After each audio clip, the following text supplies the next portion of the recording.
Warga Kareba Baji-Bajiji, saatnya Anda menyimak berita Makassar bersama saya, Auriga Agustina. Sejumlah berita menarik akan kami sajikan untuk Anda. Berikut 3 berita utama hari ini.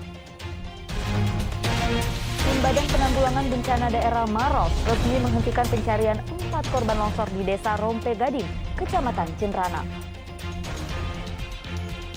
Puluhan rumah rusak diterjang angin kencang disertai hujan deras di Kecamatan Duang Panua, Kabupaten Pindrang. Penyidik pidana khusus Kejaksaan Tinggi Sulawesi Selatan kembali menahan 2 tersangka baru kasus hilangnya 500 ton beras di gudang Bulog Pindrang.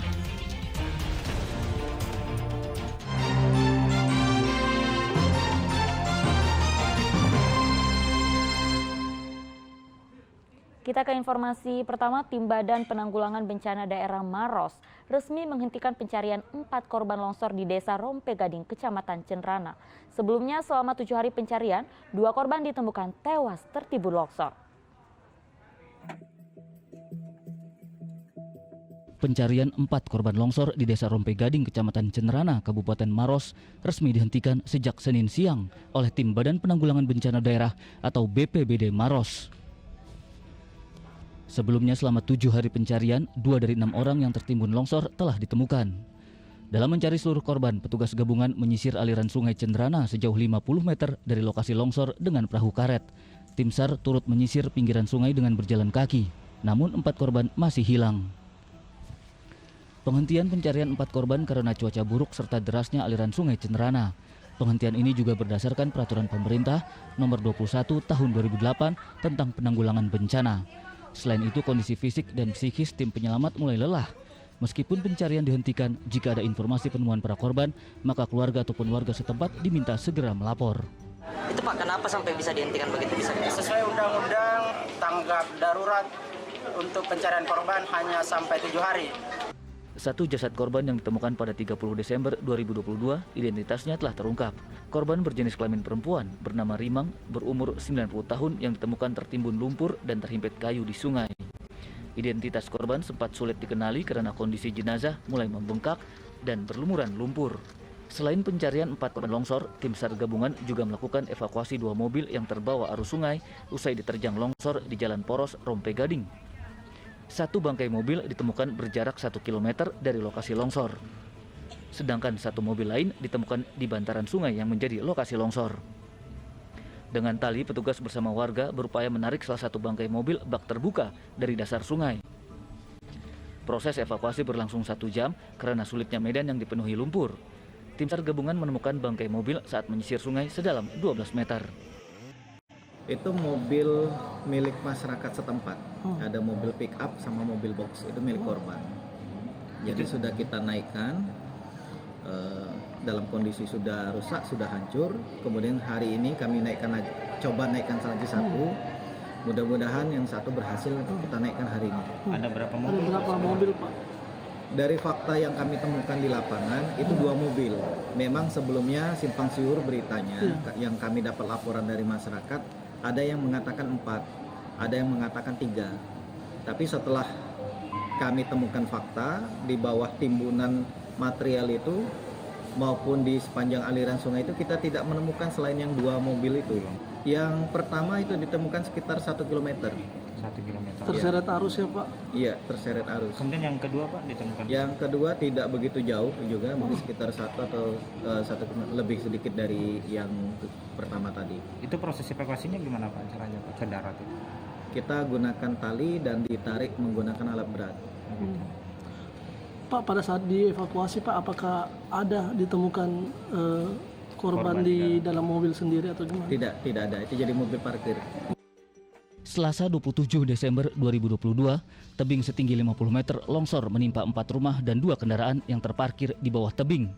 Jalur Trans Sulawesi yang menghubungkan Bone, Maros, dan Sopeng sempat terputus.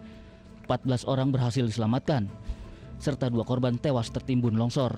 Sedangkan 4 warga belum ditemukan bernama Emi, umur 47 tahun, Dila, umur 16 tahun, Adel, umur 12 tahun, dan Celung, umur 2 tahun. Saat ini jalur Trans Sulawesi sudah bisa dilintasi kendaraan dengan aman dan lancar. Andi Muhammad Sardi melaporkan dari Kabupaten Maros. Angin kencang dan ombak 2 meter menerjang kapal feri yang berlayar dari Pelabuhan Bira Bulukumba menuju pelabuhan Pamatata, Kepulauan Selayar. Meskipun dihantam cuaca buruk, ratusan penumpang kapal tiba dengan selamat. Dari rekaman video amatir, tampak kondisi dalam kapal feri saat dihantam angin kencang dan ombak setinggi 2 meter. Kapal ini berangkat dari pelabuhan Bira Bulukumba menuju pelabuhan Pamatata, Kepulauan Selayar. Awalnya cuaca kondusif, tapi saat perjalanan tiba-tiba cuaca buruk menerjang kapal. Perjalanan yang harusnya ditempuh 2 jam saat kondisi normal berubah menjadi hampir 6 jam. Meskipun dihantam cuaca buruk, ratusan penumpang kapal tiba dengan selamat di pelabuhan Pamatata. Sempat kena ombak di perjalanan ke Pamatata, tapi yang saya dengar yang tersebar itu 8 jam itu tidak benar. Kita kemarin pelayarannya hanya 5 jam 45 menit sampai di Pamatata. Memang agak kencang karena normalnya kan biasanya kita 2 jam pelayaran ke Pamatata. Kita layari kemarin 5 jam 45 menit. Walaupun ada peringatan bahaya angin kencang serta ombak tinggi di perairan Selayar, pelayaran masih beroperasi dengan memperhatikan kondisi cuaca. Andi Muhammad Sardi melaporkan dari Kabupaten Kepulauan Selayar. Puluhan rumah rusak diterjang angin kencang disertai hujan deras di Kecamatan Duampanua, Kabupaten Pinrang. Cuaca buruk diprediksi masih menerjang Pinrang hingga 10 Januari mendatang.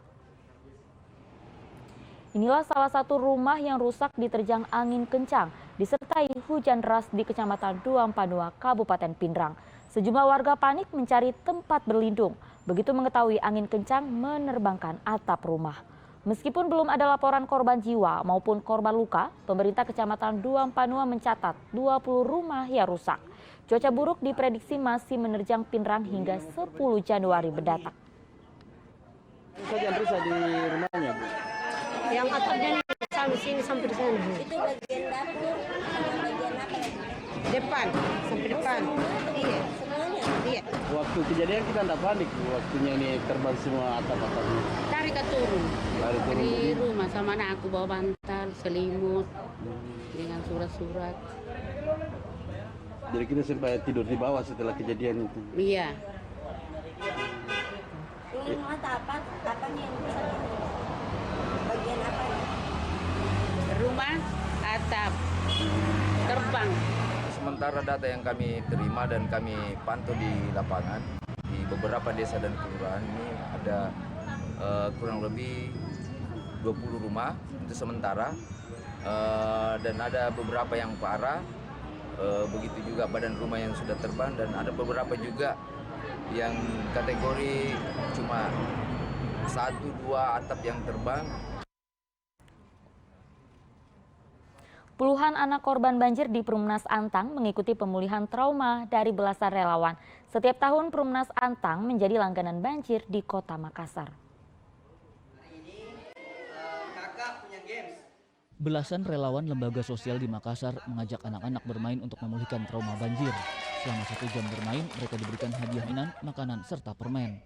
Belasan anak korban banjir menempati posko pengungsi karena rumahnya masih terendam air. Selain pemulihan trauma, para relawan juga menyalurkan paket makanan cepat saji serta perlengkapan balita kepada para pengungsi banjir di Kecamatan Antang. Di mana kita turun kepada korban banjir di Kecamatan Manggala, kita melaksanakan trauma healing. Kita memberikan support, memberikan bantuan supaya adik-adik dan warga di sini tidak berlarut dalam suasana yang ada. Banjir yang sempat merendam ratusan rumah di Blok 8 hingga 10 Perumnas Antang mulai surut. Setiap tahun Perumnas Antang menjadi langganan banjir di Kota Makassar. Selain karena intensitas hujan tinggi, banjir di Perumnas Antang juga kiriman dari hulu serta kurang maksimalnya aliran drainase. Andi Muhammad Sardi melaporkan dari Kota Makassar. Kita beralih ke informasi lainnya, lokasi wisata pantai masih menjadi primadona bagi warga di Kota Makassar. Meski ada imbauan waspada cuaca buruk di wilayah pesisir, destinasi wisata pantai di Makassar tetap saja ramai pengunjung saat akhir pekan sekaligus libur tahun baru. Salah satu destinasi wisata pantai di Jalan Metro Tanjung Bunga, Kecamatan Tamalate, Kota Makassar, tetap saja ramai pengunjung saat akhir pekan sekaligus libur tahun baru. Padahal petugas Badan Meteorologi, Klimatologi, Geofisika atau BMKG telah mengimbau warga waspada cuaca buruk agar menghindari wilayah pantai. Sebagian bibir pantai yang dipenuhi sampah usai 2 pekan dihantam ombak tinggi tidak menyurutkan niat pengunjung. Rencananya memang mau mandi-mandi di sini atau seperti apa? Atau hanya ingin santai? Santai-santai aja, Pak. Oh, santai-santai. Iya. Sama keluarga, Pak. Sama keluarga. Memang sudah diplaningkan sejak semalam? Enggak, kebetulan aja ini, Pak. Kebetulan kita dari pantai ada planning ke sini. Guna mengantisipasi pengunjung yang nekat berenang, pengelola wisata pantai bersiaga di lokasi. Mobilitas masyarakat semakin meningkat menjelang sore hari sehingga pengelola wisata juga meningkatkan keamanan. Ini kan sebelumnya sudah ada informasi BMKG. Siap. Berarti masih tetap buka dengan cuaca yang tidak menentu. Iya, kami masih tetap buka, Pak. Tapi tim siaga pantai kami tetap ada yang jaga, Pak. Lagian syukurnya kami, beruntungnya buat kami, di tengah-tengah pantai kami ada pemecah ombak, Pak. Jadi insya Allah ombaknya tidak begitu seperti yang di pantai-pantai sekitarnya, Pak. Ini kan di bibir pantai ini banyak dari sampah lautnya itu. Iya. Itu karena apa sebenarnya? Sampah laut ini buangan dari sungai, Pak, Jeneberang, Pak, tiap tahun. Ini memang problem kami tiap tahun, Pak. Tiap akhir tahun dan awal tahun. Biasanya kami tunggu cuaca sudah agak baik baru kami bersihkan. Tanggal 2, tanggal 3 biasanya bersihkan, harus pakai alat berat, Pak. Nggak bisa manual, Pak. Lumayan banyak sampahnya, Pak. Ada larangan untuk berenangkah atau seperti apa? Diingatkan untuk jaga diri saya karena takutnya kakinya tidak aman, Pak. Tidak dilarang untuk berenang, cuma diingatkan saya bahwa ada sampah takutnya berbahaya buat pengunjung, Pak, seperti itu. Jumlahnya meningkat, Pak. Saya pikir kemarin juga kurang orang yang masuk, Pak. Cuman alhamdulillahnya buat kami, ya jam 2:30 biasanya kurang orang kalau hari biasa, apalagi cuaca, Pak. Toh BMKG sudah saya warn kita bahwa akan ada cuaca tidak begitu baik. Syukur-syukurnya naik. Nah, untuk PPKM kami di depan tetap mengingatkan, Pak. Ya kalau bukan keluarga, mending dengan keluarga saya kita bergaul. Kalau bisa ada masker, bergaul dengan orang, kita pakai masker, Pak. Saya aja bawa masker, Pak, ini, Pak. Mengawali tahun 2023, kunjungan wisatawan lokal diperkirakan meningkat seiring keputusan pemerintah mencabut status pemberlakuan pembatasan kegiatan masyarakat atau PPKM. Status COVID-19 di Indonesia pun terkendali, sehingga wisatawan menganggap destinasi pantai aman dikunjungi. Andi Muhammad Sardi melaporkan dari Kota Makassar.